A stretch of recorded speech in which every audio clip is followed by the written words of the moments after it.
Dana, I have two questions for you, and then one for Rampage and Rashad. The first one, Dan Miller. Entering this fight, we all know about his personal situation at home, but another issue that he brought up with me was he was concerned about his future in the UFC if he lost, because he had had 2 previous losses in a row. What is Dan Miller's future? Will he be... Off the top of my head, I can't answer that question. I mean, we'll get back together next week. Here's the thing about a guy like Dan Miller. Dan Miller, what we ask of guys is to come in and fight, go for it, and he's one of those guys. You know, he came in against a motivated Michael Bisping and gave it everything he had. He fought for 3 rounds hard, and we respect that. So, after the fight, Rampage said he'd like a rematch, and I know that Rashad has an obligation now, but do you see a possible Evans Rampage 2? I think anything can happen. You know, it depends on what paths they take from here on out. He's obviously going to go on and fight Shogun for the title, and we'll see who Rampage fights next, and we'll see what happens from there. Like I said before this fight, I'll say it again after. These are 2 of the best light heavyweights in the world, and you know, they could meet again. Okay. And lastly, for Rashad and Rampage, you guys have said a lot of really harsh things to one another entering this fight. Now that it's over and you've had an opportunity to get some of that, I guess, testosterone and anger out, is it possible that you guys can now bury the hatchet and move beyond this and you know, I guess, I don't know how to put it, but I guess shows, you know, that mutual Rashad respect. can still kiss my ass. I just respect him. He did a good fight, but he still can kiss my ass. He said a whole lot of stuff. I ain't going to forget it, but, you know what I'm saying, we both warriors, you know what I'm saying? Like, I'm not a sore loser. You know, I'm a fighter. I've been a fighter all my life. But, you know what I'm saying, I still ain't going to forget the stuff he said. He still can kiss my black ass. Yeah, I feel the same way, man. He can kiss my ass, too.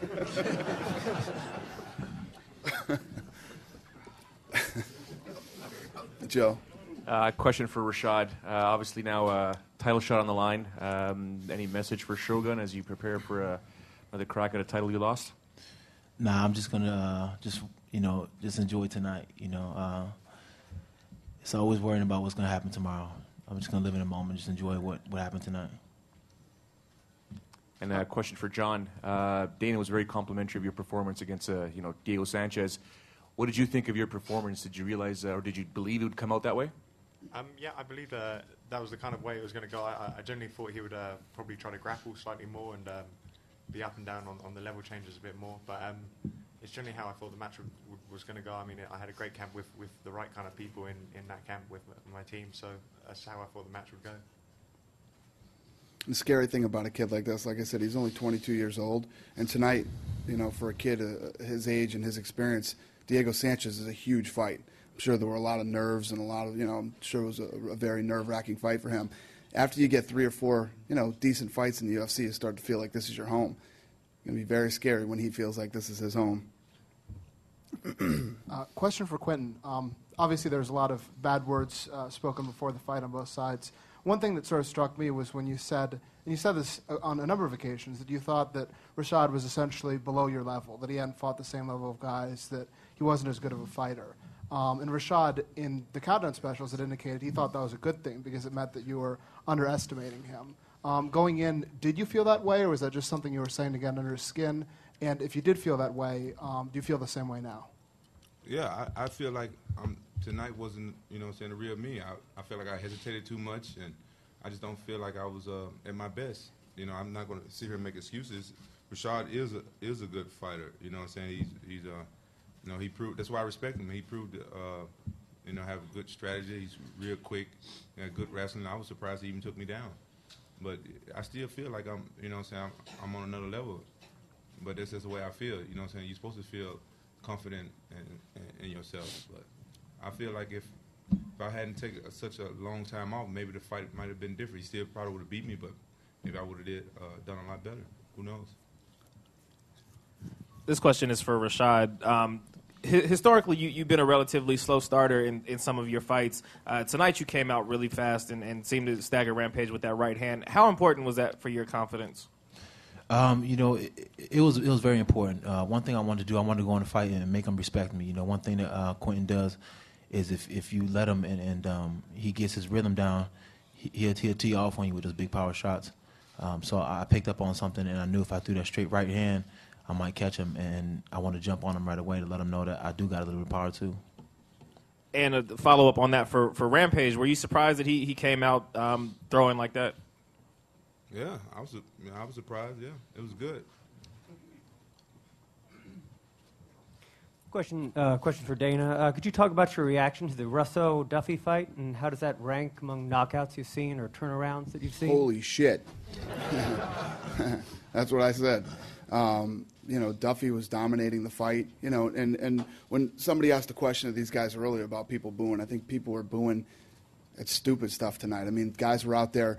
The guys aren't going to run across the ring and just start throwing haymakers. Their strategy, guys have game plans that, you just don't run in like a train wreck into each other. And then the crowd was really fired up tonight and would boo if, the referee would say, okay, let's go. The guys wouldn't even get to each other, and the guys were booing.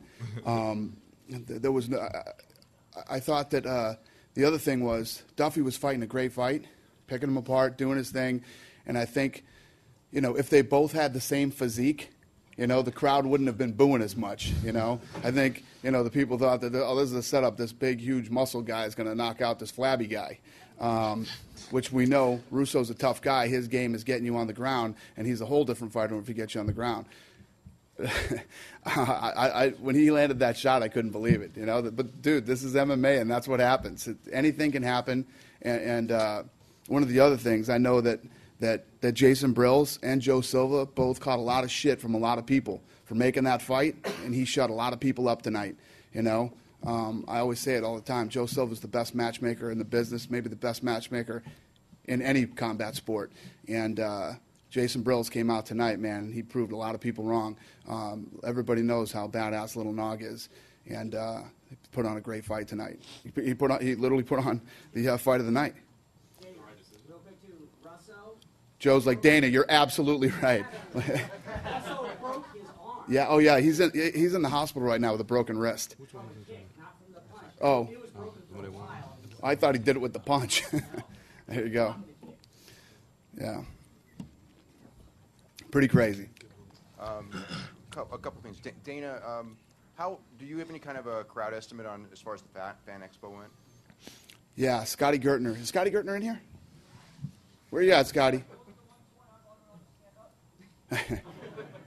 I see you. 125,000 people went through the expo. Wow. It's killer, man. Yeah, thank you. Was that? And I think it's going to get bigger and bigger every year. It's so cool and it's so fun, and you know how rabid the fans are. As more and more companies start to pop up in the mixed martial arts business and all the other sponsors that are coming in. It's great for the fans. It's great for the fighters. It's cool for everybody. We're really looking forward to the future of the Expo. How many a year do you think you can do? How many a year? Yeah. Well, we're going to do Boston in August, and then we'll probably do another one in the UK this year. And for Rampage, do you have any kind of thoughts? I mean, I know it's early of where you want to, someone maybe that you might want to fight next, or a direction you might want to go next? I don't care right now. I haven't thought about it. And Rashad, do you have any kind of a timetable as far as, how long you would want to fight, wait to fight Shogun? How much time you need? Nah, I got out of this fight without any injury, so I'm pretty good. I'll fight him whenever. Over here, I had a few questions for Michael. You mentioned Vanderlei Silva. I was wondering if there's anybody else in the division that kind of, if you happen to not get Vanderlei, is there anyone else specifically that you'd like to face? I just want to fight. It sounds like such a cliche. I want to fight the best guys out there now. I've never questioned an opponent in my entire career. I sit here and say that in front of Joe Silva, and I'm sure he could call me a lying bastard if that weren't the case. Any opponent they've ever given to me, I've said yes straight away. I've never questioned it. I want to fight the best guys.